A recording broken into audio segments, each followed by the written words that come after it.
waxaa maanta xarunta golaha shacabka Soomaaliyeed kulan ku yeeshay xildhibaanada dawladda ku-meelgaarka Soomaaliya waxaana kulankaasi shir gudoominaya Xaaji Shukri Sheekh Axmed oo ah ninka sii haya xilka gudoonka sare ee Barlamaanka xildhibaanadii ka soo qayb galay kulankaasi ayaa dhamaantood waxay isku raaceen in xilka uu sii hayo Xaaji Shukri Sheekh Axmed oo ah ninka ugu daadweyn Barlamaanka Xaaji Shukri Sheekh Axmed oo ah iminka ninka sii haya xilka gudoomiyenimada Barlamaanka ayaa waxa uu soo saaray warsaxaafadeed ay ku cad yihiin go'aanadiisa waxaana warsaxaafadeedkaasi u aqriyay saxaafadda xildhibaan Cabdullaahi Sheekh Cismaan go'aanka gudoomiyaha Kmg ee Barlamaanka kow mudane Xaaji Shukri Sheekh Axmed bismillaahi rahmaani rahiim markaan tixgeliyay niyada wanaagsan iyo midnimada ka muuqata Barlamaanka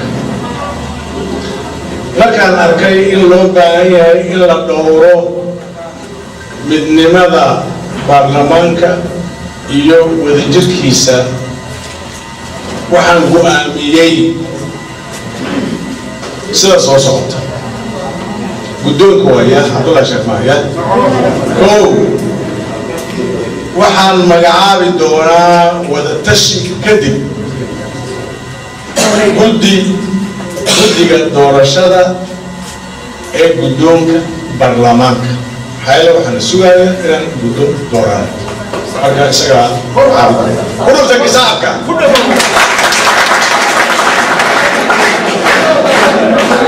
laba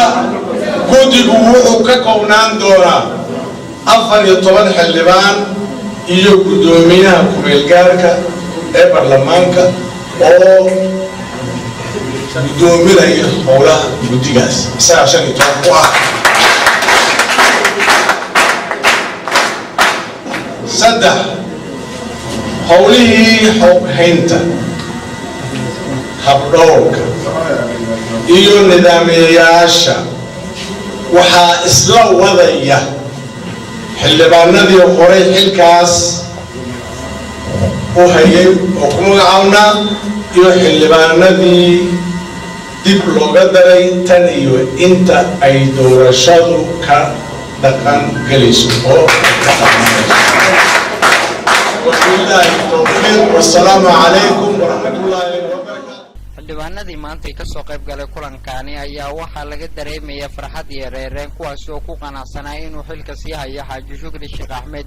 si kastaba ha kulankan ay maanta yeesheen xildhibaanada dawladda ku-meelgaarka Soomaaliya oo ka dhacay xarunta golaha shacabka Soomaaliyeed